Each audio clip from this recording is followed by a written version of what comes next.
Hello बच्चों, कैसे हो आप सब। स्वागत है आपका प्रोजेक्ट बाय ऑनलाइन के यूट्यूब चैनल पे। आज हम पढ़ने वाले हैं क्लास 10 का चैप्टर नंबर 6, ट्रायंगल। ट्रायंगल्स को हिंदी में कहते हैं त्रिभुज। जिस जिसके बारे में हमें क्या क्या पढ़ना है, हमें पढ़ना है सिमिलर फिगर्स के बारे में, एंड देन पढ़ना है हमें बेसिक प्रोपोर्शनैलिटी थ्योरम।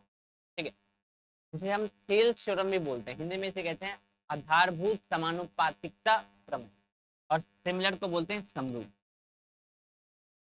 ये चीज पढ़ना है। जो चैप्टर 6 की वीडियोस होगी वो आपको 3 पार्ट में मिलेगी। पहले पार्ट में हम शायद 6.1 को कवर अप करेंगे, दूसरे पार्ट में 6.2 को, और तीसरे में 6.3 को। थेल्स थ्योरम बहुत इंपॉर्टेंट थ्योरम है जो 6.2 का पार्ट बनता है, बट इसको हम प्रूफ इस वीडियो में कर लेंगे। ठीक है, जो इसका प्रूफ होगा वो इसी वीडियो में हम कवर अप कर लेंगे। तो सबसे पहले समझते हैं कि आखिरकार सिमिलर फिगर्स क्या होते हैं, यानी समरूप सिमिलर समरूप चीजें क्या होती है, सिमिलर चीजें क्या होती है। तो उससे पहले एक छोटी सी बात को आपको समझना है। वो छोटी बात क्या है, हमें समझना है कॉन्ग्रेंट के बारे में, जो आप पहले पढ़ चुके हो पिछली क्लास में। 9th class, 8th class, 7th class, इन सब में हम कॉन्ग्रेंट को पढ़ते आए कि सर्वांगसम क्या होता है। तो सर्वांगसम का मतलब होता है, एक छोटा सा एग्जांपल लेते हैं। ठीक है, सिमिलर को अगर आपको समझना है तो छोटा सा एग्जांपल लेते हैं। जैसे ये मेरे हाथ, अगर मैं एक दूसरे को एक के ऊपर एक रखूं तो क्या दोनों हाथ एक दूसरे को पूरी तरीके से कवर अप कर लेंगे? दोनों हाथ पूरी तरीके से एक दूसरे को क्या कर लेंगे? कहने का मतलब क्या है कि यहाँ पे जो मेरा हाथ हाथ की बात चल रही थी, तो इन दोनों का शेप क्या है, सेम। फिर मैंने एक दूसरे के ऊपर रखा तो देखा कि दोनों का साइज भी क्या है, सेम। यानी यहाँ पे शेप और साइज, यानी आकार और माप दोनों क्या है, समान। फिर मैंने क्या कहा कि ये रहा मेरा, और आप अपने हाथ को देखो, तो क्या मेरे हाथ में और आपके हाथ में कुछ अंतर होगा? आपका हाथ बड़ा भी हो सकता है, हाथ छोटा। तो वहां पे क्या बात चल रही है हाथ की, बट साइज क्या है, अलग अलग। किसी का हाथ छोटा होगा, किसी का हाथ थोड़ा बड़ा होगा, किसी का हाथ उससे भी बड़ा होगा, किसी का हाथ फली के हाथ की तरह होगा। ठीक है, तो कहने का मतलब ये है कि सिमिलर एक सिंपल सी चीज कहती है कि आपको बस शेप से मतलब है, आकार से मतलब है।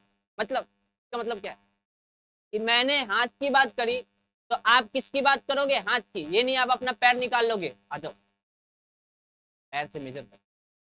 तो जितने भी हाथ हैं आपके, मेरे, किसी के, वो सारे हाथ एक दूसरे के क्या है, बट मेरे हाथ ही मेरे हाथ के क्या है, आपके दोनों हाथ एक दूसरे के क्या है, आपके मम्मी पापा के हाथ एक दूसरे के क्या है। बट अलग अलग हाथ की बात करूं तो सारे हाथ एक दूसरे के क्या होंगे, क्योंकि उनका शेप क्या है, और साइज क्या है, अलग। तो जहां पे शेप साइज सेम होगा उसको हम क्या बोलते हैं, कॉन्ग्रेंट। और जहां पे बस शेप सेम होगा उसको हम क्या बोलते हैं। अब मैं ये कह सकता हूं कि जितने भी सिमिलर यानी समरूप आकृति होगी, जितनी भी सिमिलर चीज है, क्या वो कॉन्ग्रेंट होगी? नहीं होगी भाई, सारी सिमिलर चीज कॉन्ग्रेंट हो ही नहीं सकती। क्यों नहीं हो सकती? क्योंकि साइज क्या रहेगा, अलग अलग। बट क्या जितनी कॉन्ग्रेंट चीज है, जितनी सर्वांगसम चीज है, क्या वो सिमिलर होगी? ऑफ कोर्स शेप सेम है कि नहीं? ये कॉन्ग्रेंट था, शेप सेम है। आपका हाथ कॉन्ग्रेंट है, शेप सेम है, यानी कॉन्ग्रेंट सिमिलर कहलाएगा, बट सिमिलर कॉन्ग्रेंट नहीं कहलाएगा। ये छोटी सी चीज आपको अपने माइंड के अंदर रखनी है। आगे चलिए, अब सिमिलर में हमें फिगर्स के बारे में पढ़ना। फिगर्स कहने का मतलब है कि अगर मान लो यहाँ पे एक स्क्वायर ये रहा और एक स्क्वायर ये, मैं इन दोनों को कंपेयर कर, इसकी साइड 4 है, इसकी साइड 4, तो स्क्वायर की बात चल रही है, साइज भी सेम है, 4 4, यानी ये एक दूसरे को क्या होगा, सिर्फ साइज दोनों।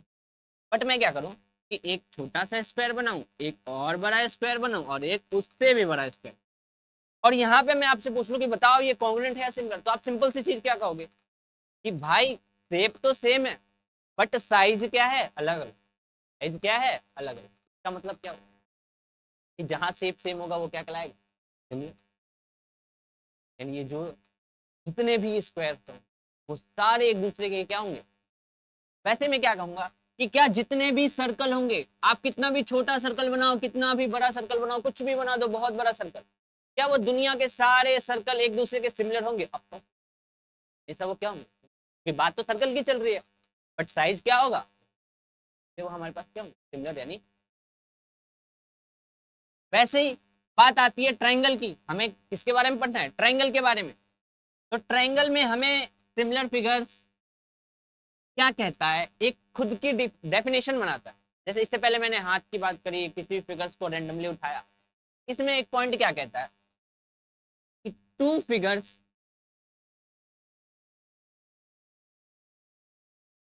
आर सिमिलर, दो फिगर सिमिलर होंगे कब? इफ, पहला पार्ट, पहला क्या कहता है? Corresponding angle are equal. ठीक है, पहला पॉइंट। दूसरा पॉइंट क्या कहता है? Corresponding sides are in same. कहने का मतलब क्या है? अभी मैंने रेंडमली क्या किया इससे पहले पार्ट में, मैंने क्या कहा कि किसी भी हाथ को उठाओ, किसी भी शेप को उठाओ, सब क्या होंगे? स्क्वायर की बात करी, सर्कल की बात करी, इक्विलेटरल ट्रायंगल जो होंगे वो भी क्या होंगे? आपस में क्या होंगे? अब ये पार्ट क्या कहता है, इसको डिफाइन करने के लिए क्या कहता है? अगर आपको रियली में बताना है किसी फिगर्स के बारे में, अभी तो हमने कुछ भी आइडिया लेके कह रहे थे, शेप्स के बारे में कुछ भी रैंडम शेप उठा के कह दिया। बट कैलकुलेशन के अकॉर्डिंग क्या कहता है कि अगर आपको दो फिगर्स को सिमिलर बताना है, यानी समरूप बताना है, तो पहला पॉइंट क्या कहता है? कोरस्पॉन्डिंग एंगल्स आर इक्वल, यानी जो संगत कोण होंगे वो क्या होंगे? बराबर। दूसरा पॉइंट क्या कहता है? कोरस्पॉन्डिंग साइड्स का रेशियो, यानी जो संगत भुजा है, जाए, उनका जो रेशियो होना चाहिए वो क्या होना चाहिए? रेशियो सेम होना चाहिए। दो पॉइंट को माइंड में रखना है, अभी मैं समझाता हूँ। ये दो पॉइंट है, इनके बेसिस कैसे कैसे पॉइंट कैसे बना। जैसे मैं कहता हूँ कि यहाँ पे आपके पास एक स्क्वायर, यहाँ पे आपके पास एक स्क्वायर है, इसकी साइड 4 है, इसकी साइड 4। आपको बताना है इसमें कि ये सिमिलर है या, ऑलरेडी हम कह चुके हैं कि सारे स्क्वायर सिमिलर होंगे, बट कैसे कैसे प्रूफ कैसे करें? तो यहाँ पे पहली साइड 4 है, ये भी साइड क्या है? ये साइड भी 4 होगी, ये भी 4, ये भी 4। स्क्वायर की साइड क्या होती है? सेम। यानी जब आप इन सब का रेशियो बनाओगे, एक इसका इसके साथ, इसका इसके साथ, इसका इसके साथ, इसका इसके साथ, तो सबका रेशियो कितना आएगा? 1। आप डिवाइड कर लो, 4 डिवाइड, सबको डिवाइड करोगे 1 ही आएगा। फिर मैंने क्या कहा? दूसरा पॉइंट तो हो गया भाई, साइड का रेशियो आपने कह दिया आगे। पहला पॉइंट क्या है? सारे कोरस्पॉन्डिंग एंगल्स इक्वल होने चाहिए। भाई तो आपको पता है स्क्वायर के सारे एंगल कितने डिग्री होते हैं? 90 90। यानी एंगल भी सेम है, साइड भी सेम है, इसका मतलब ये फिगर क्या कहलाएगा? इन चीजों को ध्यान दें। कहने का मतलब क्या? एक और एग्जांपल है, मान लो ये आपके पास टाइम और ये दूसरा टाइम है, ABC आपके पास और ये आपके पास PQ। एंगल दे रखे हैं आपके पास 60,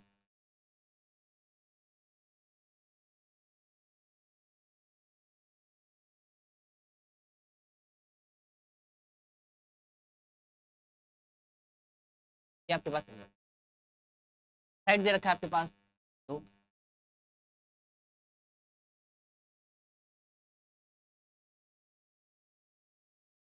सेंटीमीटर। क्वेश्चन ये है कि बताओ ये सिमिलर है या?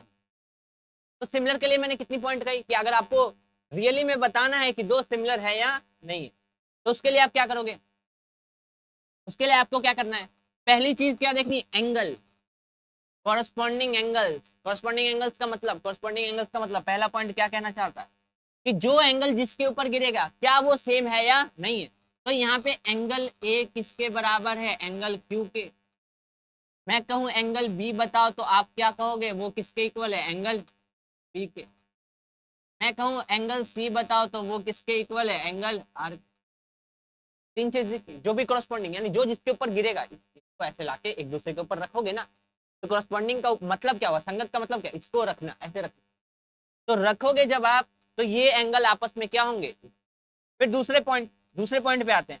दूसरा पॉइंट क्या कहता है कि साइड का रेशियो, साइड का रेशियो कहने का मतलब क्या हुआ, कहने का मतलब क्या हुआ कि जब आप इसका रेशियो बनाओ, ये रेशियो मतलब ए बी का, ए बी इसके ऊपर आके गिरेगा, तो ए बी का आप किसके साथ रेशियो बनाओ, पी क्यू के साथ, तो क्या 5/5 बन के 1 आएगा, बिल्कुल आएगा। दूसरा रेशियो बनाओ, अगर आप बीसी का रेशियो बनाओ, किसके साथ बनाओ, बीसी का क्यू आर के साथ, तो क्या रेशियो 2/2 यानी 1 आएगा, बिल्कुल आएगा। तीसरा रेशियो बनाओ आप, तीनों साइड, तीन साइड है, तीनों को बनाना है।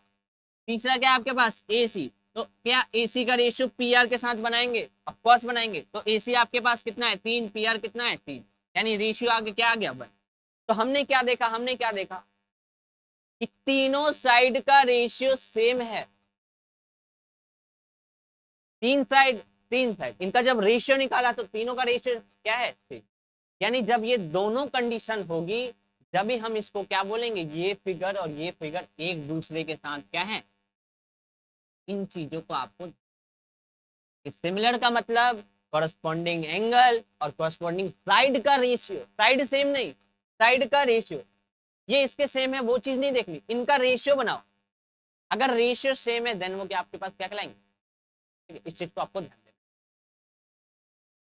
आते हम थेल्स थ्योरम के पास। थेल्स थ्योरम जो है वो सेकंड एक्सरसाइज में है, तो इसका प्रूफ इस पार्ट में हम करेंगे एंड देन नेक्स्ट पार्ट में इस टाइप के क्वेश्चंस करेंगे, ठीक है। थेल्स थ्योरम जिसे बेसिक प्रोपोर्शनैलिटी यानी बीपीटी भी कहते हैं, आधारभूत समानुपातिकता प्रमेय, क्या कहता है, जैसे मान लो कि आपके पास एक ट्रायंगल, ट्रायंगल की बात चलेगी पूरे चैप्टर, ट्रायंगल का नाम है ए बी, ठीक है। तो थेल्स थ्योरम क्या कहेगा कि अगर आप इस ट्रायंगल के अंदर एक पैरेलल लाइन ड्रॉ करते हैं, जैसे मैं कहता हूँ ये लाइन है P Q, parallel line draw करा, उस लाइन को हम क्या बोलते हैं पी क्यू, तो थेल्स थ्योरम डायरेक्ट क्या क्या बोलता है, अपने स्टेटमेंट को क्या कहता है कि अगर लाइन पैरेलल है, अगर लाइन पैरेलल है, इसका मतलब कि जहां पे ये कट कर रहे हैं, ये पैरेलल लाइन जहां पे कट कर रही है उनका रेशियो क्या होगा से, यानी ये पहला रेशियो आपके पास क्या बन गया एपी, पहला इस साइड को किसमें डिवाइड किया, एपी और पीबी, यानी एपी अपॉन पीबी, इसका रेशियो। इधर वाले साइड को किसमें डिवाइड किया, ए क्यू अपॉन क्यूसी, यानी ए क्यू अपॉन में, ये चीज क्या होगी इक्वल, कौन कहता है, थेल्स थ्योरम, इसको प्रूफ करना। इसका अब कोई भी चीज अगर सीधी है तो एक उल्टी चीज भी होगी, उसका कन्वर्स भी होगा, अगर थ्योरम सीधा जा रहा है तो उसका एक उल्टा पार्ट भी आता है। अब आता है converse of Thales theorem,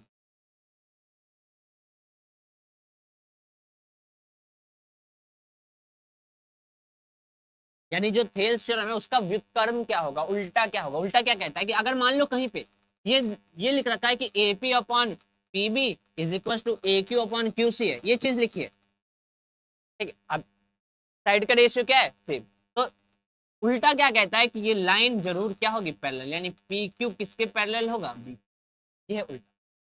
simple समझना है कि लाइन पैरेलल तो side ratio same, side ratio same तो लाइन पैरेलल, ये है लाइन पैरेलल, साइड का ratio same, side ratio same. मान लो मैं यहाँ पे ट्रायंगल बना, मान लो आपके पास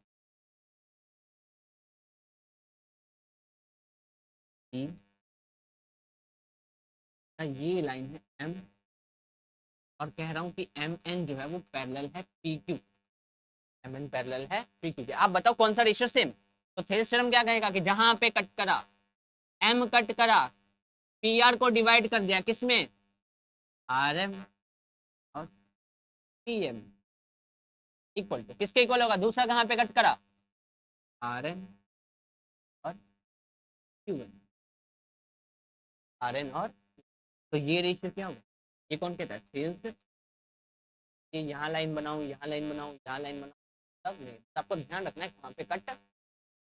आते हैं इसके प्रूफ पे, प्रूफ कैसे करना है आपको, तो प्रूफ, प्रूफ का सिंपल मेथड क्या कहता है, ये है ट्रायंगल ए बी सी, यहाँ पे लाइन और करो क्यों, और उसके बाद क्या करना होता है, हमें दो हाइट बनानी होती है, ठीक है।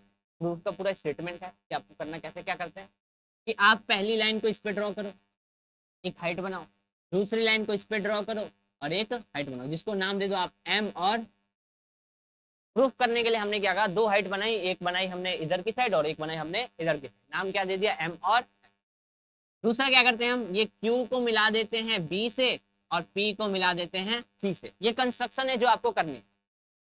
अब आते हैं प्रूफ पे कि प्रूफ कैसे करोगे। ये तो हमने कंस्ट्रक्ट यानी ड्रॉ कर लिया, प्रूफ कैसे करेंगे। तो प्रूफ का सिंपल तरीका क्या है, एक बार ये हाइट उठाओ, दो बार एरिया निकालो, एक बार ये हाइट लो और दो बार एरिया लो, एक बार ये हाइट दो बार एरिया, एक बार ये हाइट और दो बार एरिया, ठीक है। एक बार इस तरफ से एक बार इस तरफ। कहने का मतलब क्या है कि अगर मैं कहूं area of triangle APQ,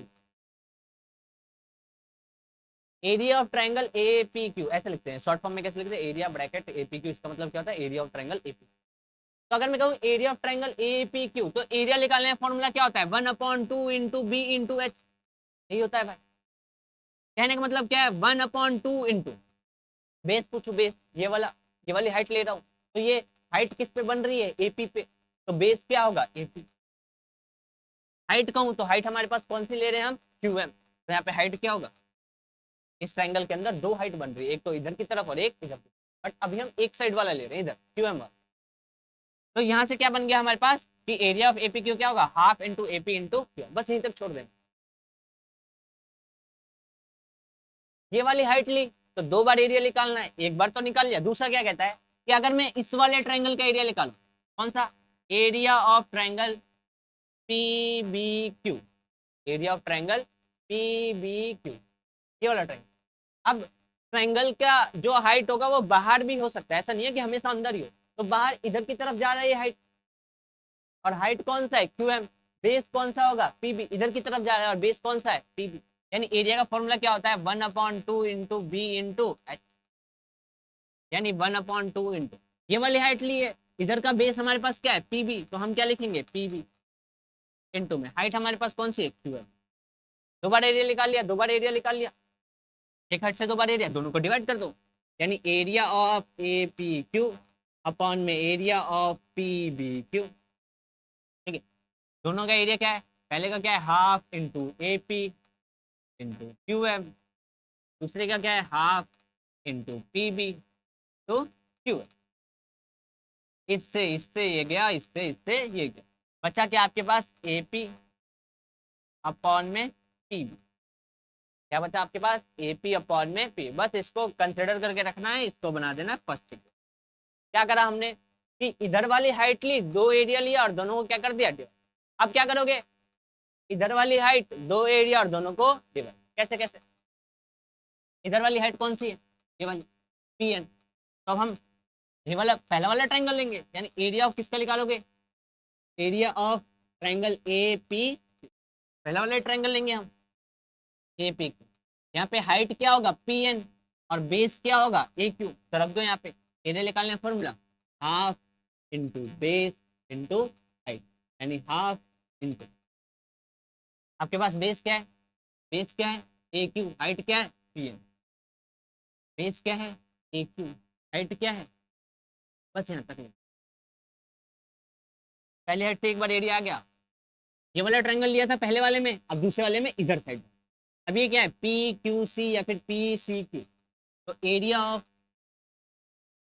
PCQ क्या होता है, half into base into height.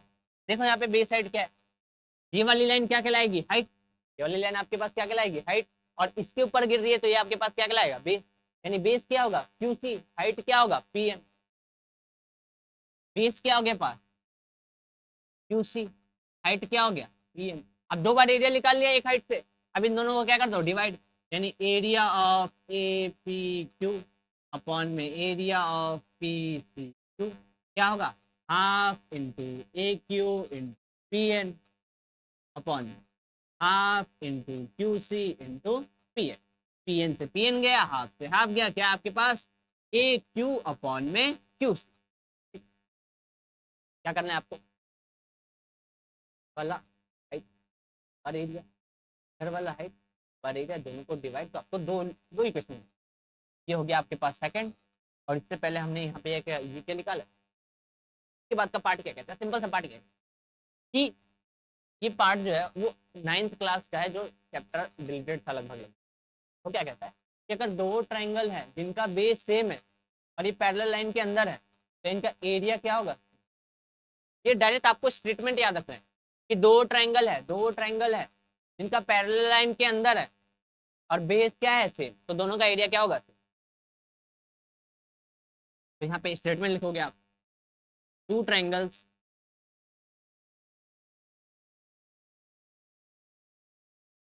Have same area if they are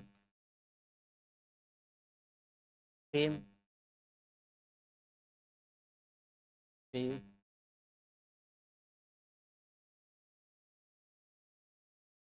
parallel।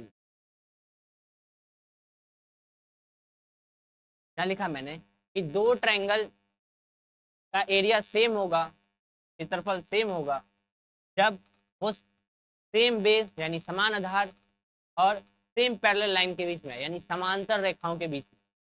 ठीक है, तो कहने का मतलब क्या है कि किसका इसका एरिया इक्वल हो गया, ये पी क्यू बी और पी क्यू सी, यानी area of P Q B कह लो या फिर पी बी क्यू कह लो, किसके इक्वल हो, एरिया ऑफ पी क्यू। ये बन गया इक्वेशन।